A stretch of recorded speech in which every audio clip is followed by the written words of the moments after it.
itu. Tetapi menurut katamu, menurut kata kita hari ini, siapa Yesus itu? Dia Mesias. Simon, kalau engkau bisa berbicara seperti itu, bahwa aku adalah Mesias, bukan kamu yang berbicara, tetapi Roh Bapa yang ada di dalam kamu.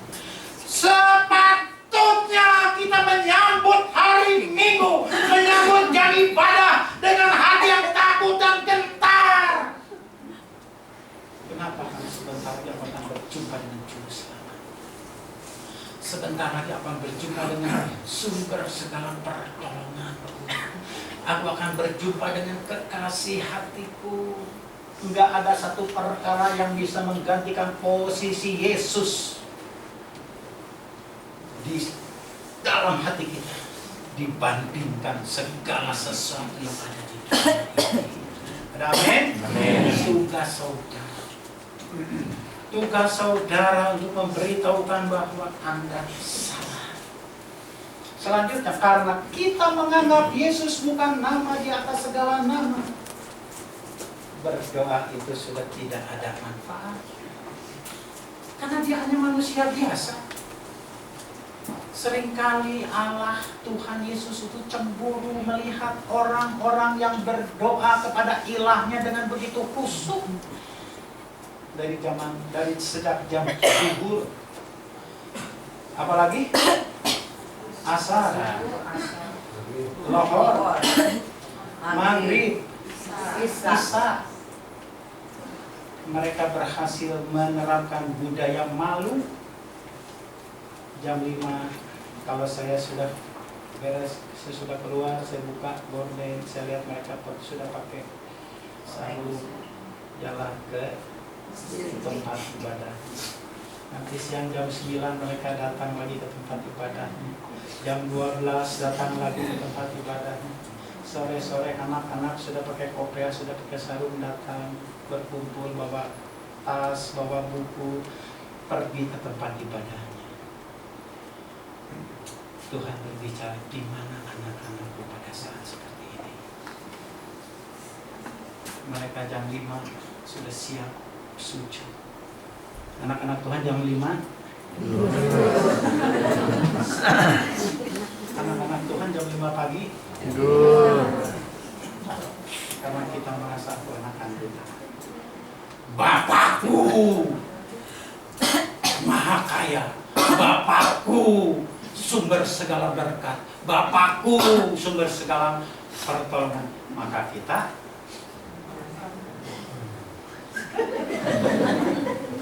ya Tuhan kerja keras untuk memberkati kita. Kitanya, ayo tuh doa. Ada istri-istri yang bangunkan suami itu doa pagi. Ada istri-istri yang membangunkan suami karena suami itu imam loh. Sebentar siang suami akan bergumul dengan masalah, dengan kesusahan, dengan kesulitan ketika dia berjuang untuk mendapatkan berkat. Betul? Tanpa dukungan istri. Seringkali suami juga kepayahan, makanya stres, marah-marah. Ada suami yang ketika cari uang suka marah-marah, pulang ke rumah suka uring-uringan, ada? Terima kasih untuk tidak jujurannya. Kalau istri nggak doakan suami, suami pergi dengan perang, suami pulang juga dengan perang, maka dia akan bersaing, berhadapan dengan orang-orang yang sama-sama juga berjuang mencari berkat. Ketika suami berhasil pulang bawa uang banyak, istri bilang apa? Halo.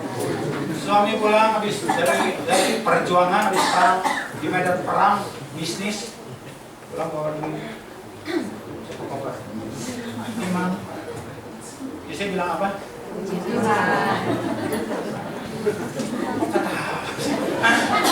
Belum pernah ngalamin ya? Oh belum. Ada dua tipikal istri. Begitu dapat berkat dari suami, dia buka. Puji Tuhan ya Pak ya, Tuhan baik ya. Setuju? Ada lagi satu tipikal gini, begini. Ya kok segini sih? Saudara mau tipikal yang mana?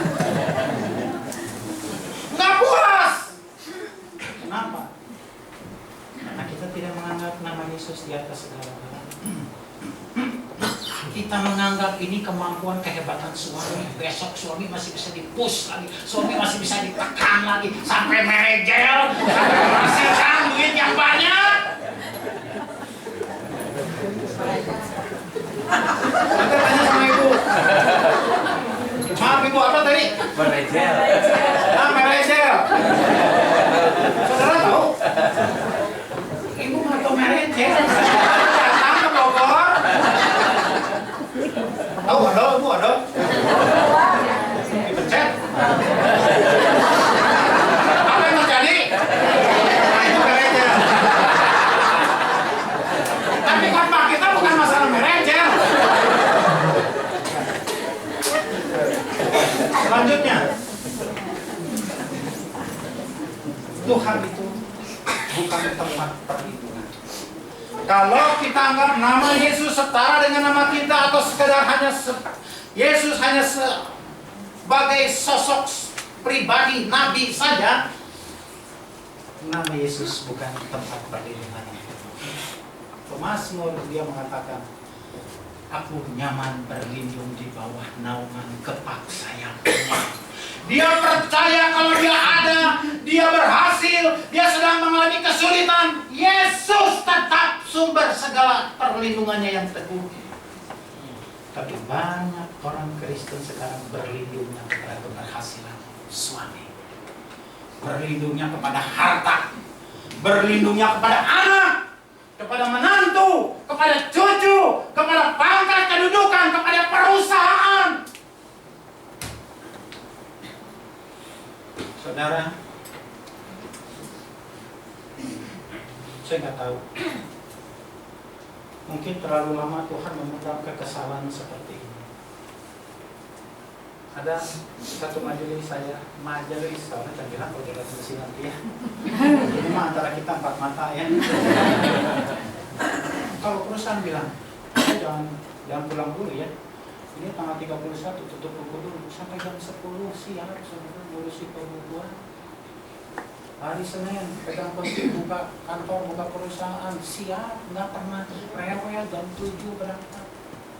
Tapi kalau kita undang tuh rapat, rapatnya bukan di jam dia sibuk, rapatnya di jam bebas, jam setengah 7 malam, dia sudah pulang jam 4, sudah makan, sudah mandi, jam 7 masih bilang, besoknya lagi SMS, maaf, kemarin saya nggak bisa rapat karena ada tamu.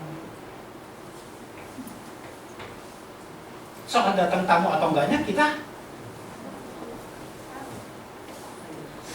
kadang-kadang maaf nggak bisa ke gereja, ini ada cucu. Itu udah lama cucu teh jadi duri dalam kehidupan orang-orang itu. Padahal cucu dikasih supaya orang tua bahagia, nenek kakek bahagia. Tapi kadang-kadang cucu membawa kita kepada jalan kebinasaan. Dikasih berkat bukan bersyukur kepada sumber berkat, tapi dikasih berkat uplek sama berkat. Nanya lagi uplek apa entah? Tahu uplek nggak itu? Tuh itu tahu. Ketika Tuhan berbicara, hei murid-murid, ada laikan nggak sama kamu? Nggak ada. Coba kamu ke tempat yang lebih dalam, lemparkan jala. Begitulah jala dilempar, waktu ditarik, apa yang terjadi? Begitu banyak ikan, sampai jalanya hampir koyak. Apa yang Yesus katakan? Ayo. Maka murid-murid memanggil teman-teman. Bantu aku. Itu ikan dimasukkan ke 2 perahu, tapi kita penuh sampai perahu itu hampir tenggelam. Ini satu gambaran. Ketika kita diberkati Tuhan dengan satu tujuan bahwa berkat ini bukan hanya milikmu, dinikmati olehmu sendiri. Karena firman Tuhan bilang, jangan kamu merawat tubuhmu untuk dipuaskan keinginannya. Karena keinginan daging ini gak pernah ada ujungnya. Waktu bisa ngontrak rumah, kita bilang apa? Puji Tuhan. Biar kecil juga ngontrak nggak jadi satu sama mertua, gitu kan? Tapi berapa lama kita bilang puji Tuhan? Aduh, salah. Harusnya minta rumah sama Tuhan yang kecil. Jangan ngontrak. Kalau ngontrak nanti habis tahun habis duitnya. Minta sama Tuhan. Kasih apa rumah yang kecil juga nggak apa-apa, asal punya sendiri. Begitu dikasih rumah kita 21, undang pendeta cepat-cepat. Yuk kita ibadah syukur yuk. Ayo sini. Pendeta kasih kata sambut, bersyukur Tuhan sudah kasih rumah. Kita ibadah di sana, ibadah syukur. Begitu pendeta pulang, kenapa nggak minta tipe 45 ya? Doa lagi minta tipe 45, dikasih tipe 45. Kenapa nggak tipe 70 ya? Karena kan kita tuh Tuhan itu maha kaya. Maka saya anjurin saudara, kalau minta sesuatu sama Tuhan, minta yang terbaik, mahal, besar. Minta pasangan hidup yang mandiri. Minta yang ganteng, yang paling ganteng, yang paling mapan, yang paling bisa sayang-sayang, yang minta yang Tuhan bisa kasih. Percaya? Anak-anak muda? Tuhan pasti kasih. Saya mau tanya ketika Yakub ke rumah Laban, apa yang Yakub bawa? Pakaian berapa koper? Yakub ke rumah Laban nih, bawa baju berapa koper? Nah, saudara mau ke Singapura, mau ke Malaysia, mau ke Jepang, bawa pakaian berapa koper? Cukup sama tas ini? Sama tas mana cukup? Yakub ke rumah Laban hanya bawa pakaian yang dipakai. Tapi dia keluar dari rumah Laban, kekayaannya lebih besar daripada Laban, daripada bosnya sendiri. Kalau kita renungkan firman Tuhan sepertinya mustahil. Memang benar karena dia nama di atas segala nama. Kalau kalimat-kalimat firman Tuhan bisa kita renungkan, bisa sesuai dengan masuk akal. Itu bukan firman Tuhan, tapi itu firman manusia. Coba aja, yang sederhana aja. Yang sering kali kita dengar kalau ada orang tampar pipi kanannya, apa yang kita lakukan?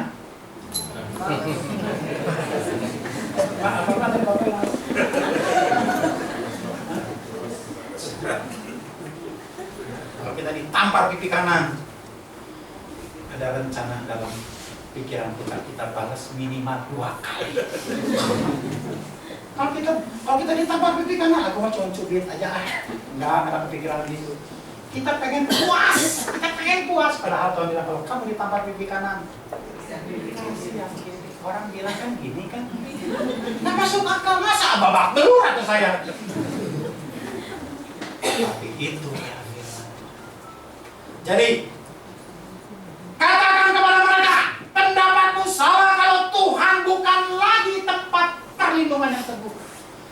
Dia dari kemarin, sekarang sampai selama-lamanya masih tetap tempat perlindungan yang sama. Saudara, wah, kasih bilang Pak.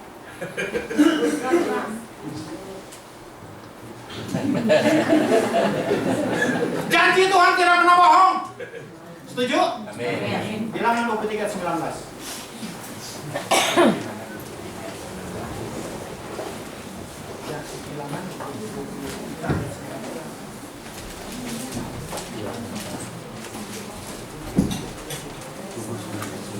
Bilangan 23 ayat 19.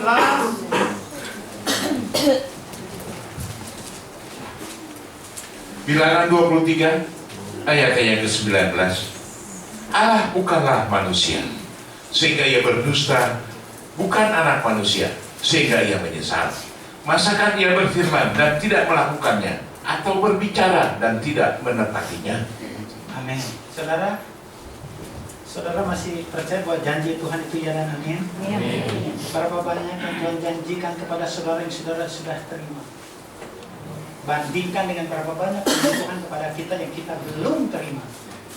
Saya mau kasih contoh. Abraham dijanjikan sama Tuhan, keturunanmu akan seperti bintang di langit, seperti pasir di pantai. Tapi sampai Abraham menghembuskan nafas terakhir, anaknya dari Sarah ada berapa? Anak perjanjiannya cuma, tapi Abraham tidak berani bilang Yesus bohong. Bahkan yang satu ini hampir aja dipersembahkan lagi, diminta lagi oleh Allah. Tetapi sekarang kita lihat keturunan Abraham. Di Israel ada, di Jepang ada, di Indonesia ada, di Amerika ada. Apakah janji Tuhan bohong? Berapa banyak orang kecewa. Ikut Yesus mah pertolongannya lama sekali. Lebih baik ikut Gunung Kawi. Pulang dari sana langsung kaya. Pulang dari dukun sehat.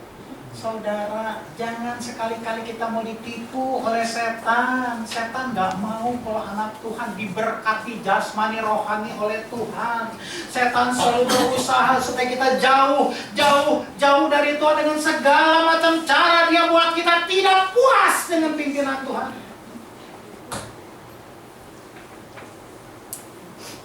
Cara Tuhan memberkati kita, cara Tuhan menolong kita memang sepertinya lebih lambat dengan cara dunia.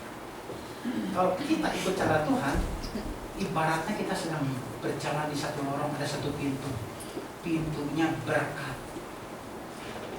Kita buka pintu berkat. Logika, kalau kita buka pintu berkat, yang kita ketemukan apa? Berkat. Begitu kita buka pintu berkat, kita jalan lagi ke pintu sabar. Kita masuk ke pintu, kita buka lagi, pasti di balik pintu ini ada berkat. Begitu pintu dibuka, rendah hati. Buka lagi, rajin. Buka pintu lagi, jujur. Masih mau jalan terus, buka satu pintu lagi. Hah? Begitu kita lihat, pintu balik. Di sini ada dunia. Kantor. Buka. Wih, emas, dolar. Saudara mau terusinnya ke sana, yang masih belum pasti ada rajin, jujur, sabar, rendah hati, tekun. Sampai kapan ini pintu? Kalau ini begitu dibuka, pilih yang mana?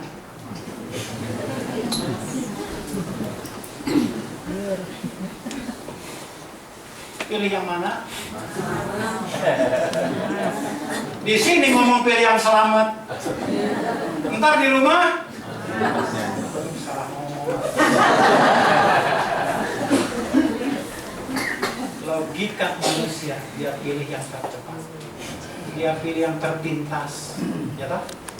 Karena ikutin Tuhan mah dibuang dulu ke sumur kering, sabar, tidak melawan, diangkat, dipikir, Yusuf pikir saya mau dibebasin, dijual ke orang Mesir. Setelah dijual, moga-moga aja ketemu bos yang baik, dijual ke rumah Potifar. Potifar baik? Potifar baik nggak? Istrinya baik? Baik pisan. Baik banget. Yusuf gak kurang-kurang ikutin jalan Tuhan, tapi ujung-ujungnya begitu pintu terakhir dia buka penjara. Coba saudara ingat kronologis ini, kalau kita jadi Yusuf masih bisa bilang, terpujilah Tuhan, janjimu ya dan ini. Kita masih bisa bilang gitu. Sekian tahun kemudian baru dia masuk ke dalam istana. Jalan dunia begitu mudah buka. Apa yang kita ingini, nama besar, pangkat, kedudukan, kekayaan ada di dunia. Tetapi ada jalan yang disangka lurus, ujungnya menuju kepada yang terakhir. Saya minta 1 poin lagi boleh? Satu lagi yang terakhir, ini yang terakhir janji lah saya. Ya. Ibrani 13 ayat 17.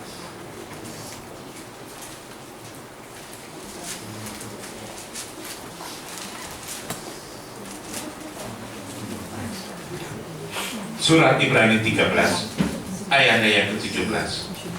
Taatilah pemimpin-pemimpinmu dan tunduklah kepada mereka, sebab mereka berjaga-jaga atas jiwamu sebagai orang-orang yang harus bertanggung jawab atasnya.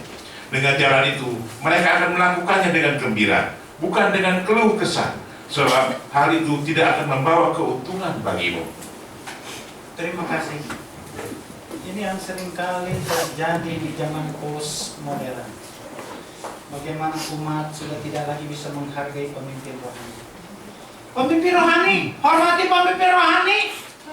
Dia juga manusia biasa. Dia juga masih bisa bikin salah. Saudara jangan lupa pendeta juga masih manusia. Jemaat bisa tersinggung nggak? Jemaat masih bisa tersinggung? Saya mau tanya, apa ketersinggungan milik jemaat saja? Jemaat bisa marah? Apakah kemarahan itu milik jemaat saja? Jemaat bisa lapar? Jemaat bisa sakit? Apakah lapar dan sakit milik jemaat saja?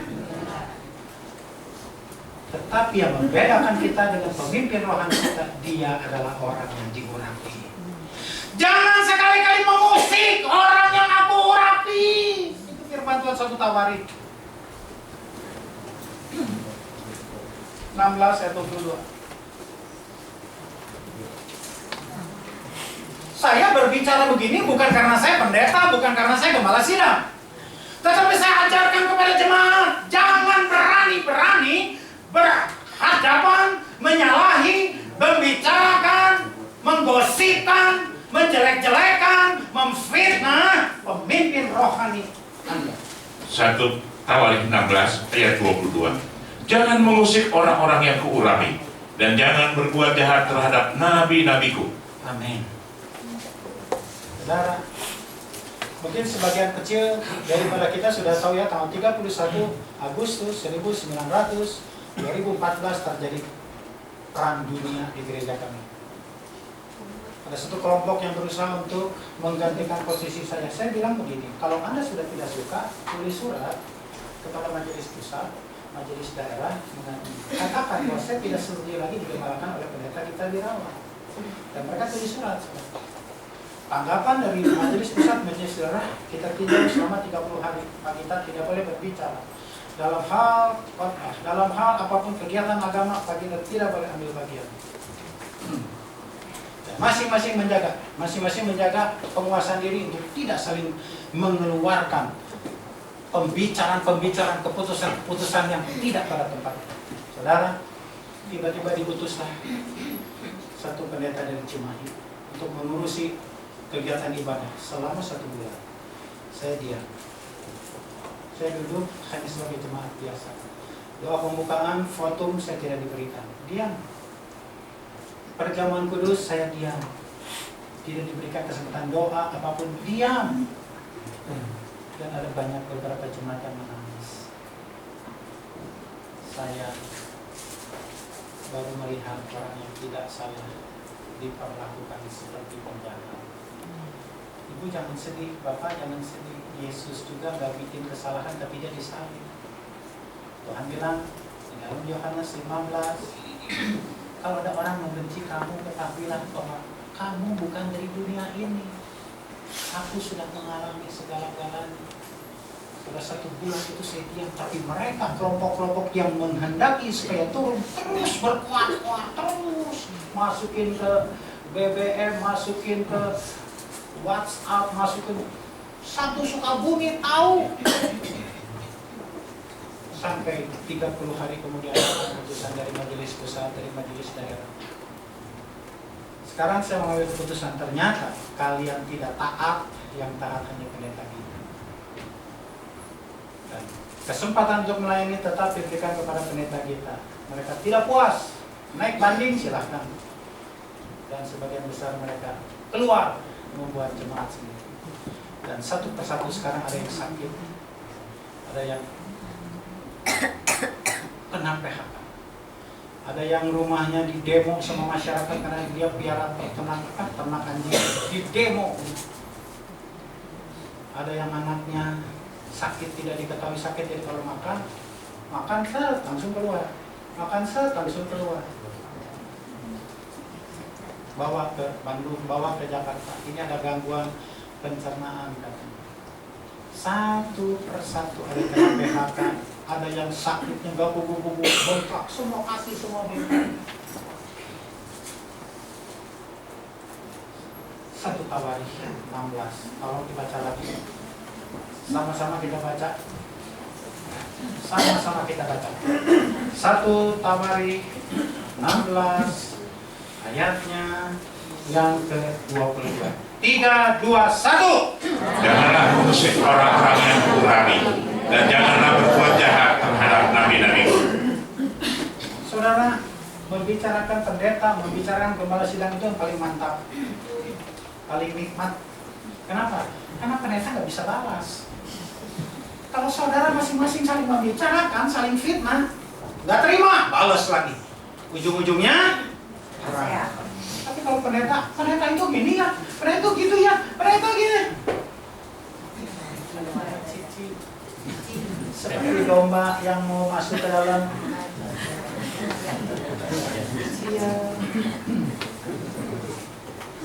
Meskipun dia diusik, meskipun dia diganggu, meskipun dia difitnah, dia masih tetap mendoakan. Ini kelebihan hamba Tuhan daripada jemaat. Harus kita akui. Sekarang saya dapat kabar, yang anu begini ya, si itu begitu ya. Saya nggak jawab, cuma saya bilang, Tuhan tolong berkati dia, Tuhan berkati rumah tangganya. Meskipun saya sudah diperlakukan secara daging, saudara. Aduh, saya datang ke Sukabumi ngapain sih? Capek-capek di Bandung juga saya hidup, begitu kan? Kerajaan saya di Bandung masih ada kalau saya mau bicara, tapi saya nggak berani ngomong. Saya dapat apa dari kalian? Saya tinggalkan segala-galanya. Saya datang ke Sukabumi, saya lihat ini nggak beres, itu nggak bisa, semua diatur, sampai semuanya nyaman. Masih diperlakukan, saya cari keuntungan. Keuntungan apa? Saya nggak pegang uang 1 sen pun, kolektor pegang majelis. Yang atur perputaran uang majelis, saya nggak pernah lihat itu kolektor berapa. Saya sakit biaya sendiri, tapi mereka sakit bom masuk ke gereja. Dikatakanlah saya mencari keuntungan. Sekarang terbuka saudara, ada korupsi besar-besaran di dalam gereja oleh mereka yang sudah melarikan diri. Kalau saya keluar, mereka berpesta pora, karena mereka bebas kendalikan semua. Jadi terakhir, Lukas 10 ayat 16.